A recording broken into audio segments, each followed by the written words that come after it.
So, have you ever wondered when people are under stress before an event and the next thing you know, they just perform unbelievably well? How is that? Or have you ever hurt yourself doing the simplest task in the world? If those things fascinate you, go ahead and stick tuned to Mysteries Mysteries. I am Mystery, and this is all things mysterious in the world of psychology.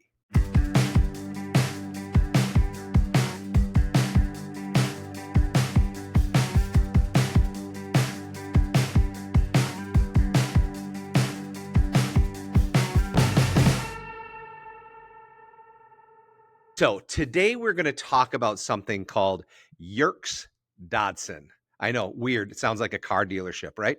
Uh, so what it's about is it's about stress or arousal levels and performance.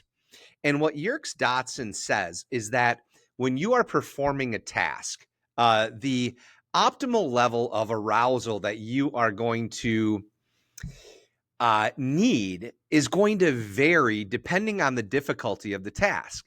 So, if you have a task that is moderately difficult, you want to have a moderate level of stress or a moderate level of arousal. But if you have a task that's incredibly simple, then you actually want a high level of arousal. Here's a couple examples. If you're a student and you are in the world of academia and you have prepared wholly and fully for a test, good stuff. But you walk into it thinking this is going to be really, really easy, right? And you get done with the test. A couple days later, you get the test back and you look at it and you have several wrong. And your exact words, your exact phrases are something like, oh my gosh, what a silly mistake, or what a dumb mistake, that sort of thing. And what it was is because when you have a simple task and you have a low level of arousal, you're much more likely to make those silly mistakes.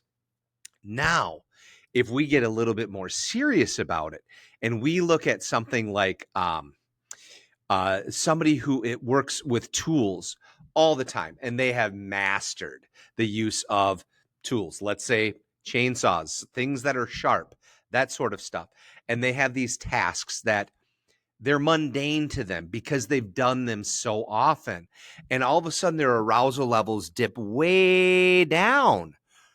What happens? That's when you have those accidents. The accidents don't really happen a whole lot when you have a super complex task, because when you have a super complex task, you're kind of locked into what you're doing. But when you're doing something silly or doing something simple, the next thing you know, you're not paying attention and you're hurting yourself. So that's one example of Yerkes-Dodson.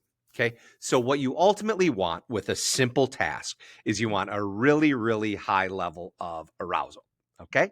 So what happens with a super complex task? Well, when things fail, this is what's going to happen.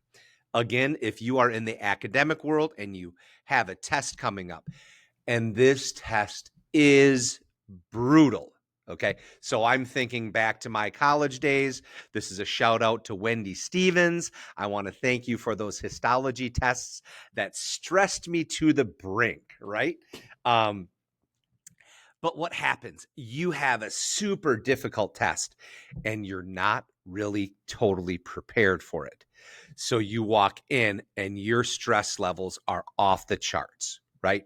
And this test is really difficult. And you get through the first couple questions and what happens? Your stress level's way up here. The complexity of the task is way up here, and you bomb, right? You freeze up. You forget anything or everything that you have ever learned about this topic and bombs away. Dr. or Ms. Stevens, this never happened with me, just so you know. Now, when you have an incredibly complex task and you are quite prepared for it, you don't need a whole lot of arousal because you're going to be pretty amped up anyway. So when you have a super complex task, you want your arousal levels to be a little bit lower to help balance out that difficulty with the subject and your arousal levels. So that's kind of how that works. I look at it this way: when you have an astronaut, and I think about Apollo 13, and they were in a major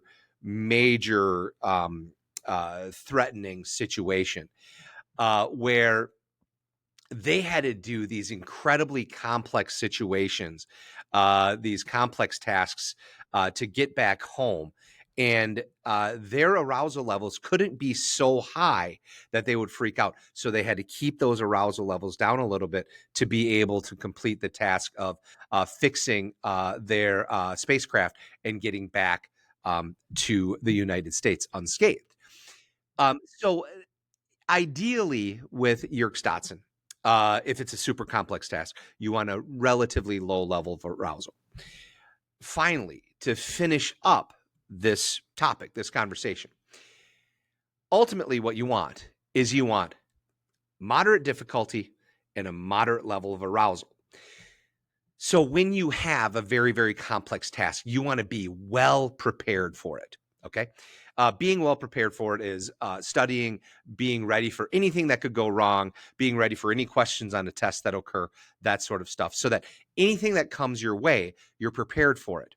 Now, you know this task is going to be difficult, so your arousal level is going to creep up a little bit, and you hope that that arousal level is about equivalent to the complexity of the task. Okay.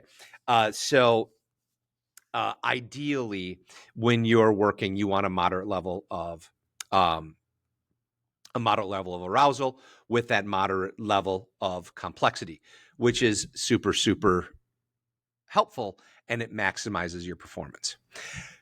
So we all know that individuals are different. And if you are a coach, if you are a music teacher, if you are a boss, an employer, that sort of thing, you have to be aware that your employees, your student athletes, your performers, they all might have slightly different levels of arousal. And so it's really important that you work with them on their mindset in preparation to these major events. A lot of people don't think about that. They just think about the event and they don't think about where you need to be cognitively to be successful. So it's really vital for people to visualize and focus on what they need to complete and maximize their performance.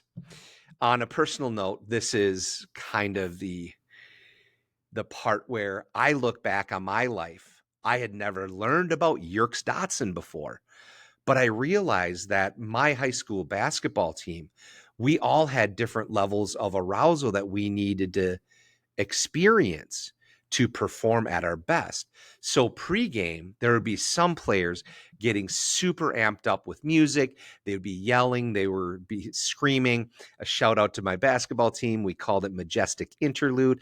I have no idea what that means, but hey, that was the thing, right? And they would be going crazy. But then me and a couple other guys, shout out to Todd, we would be out in the hall and we would just be, we didn't need that. We did not need that level of arousal. We were good. We were good with where we were at. And what it did is it helped us to all maximize our capabilities to make sure that we were all in the proper headspace to do the best we do. So, in conclusion, when you're getting ready to perform a task, continue to focus on your stress levels and your arousal levels and work on finding that perfect level of stress to give you that optimal level of performance. Okay. I wish you all the best of luck. I hope this helped. Again, that's Yerkes-Dodson. And hey, have a great day. I am Mr. E. This is Mysteries Mysteries. We are produced, as always, by Bear Wade and Unify Agency. We thank him for all that he does. If you are an influencer, a YouTuber, and you need some help getting started, he is the man. I hope you have a great day. Make sure you follow us on all of the apps, locations, Spotify, Apple, et cetera, and check us out on YouTube. Have a great day. See ya.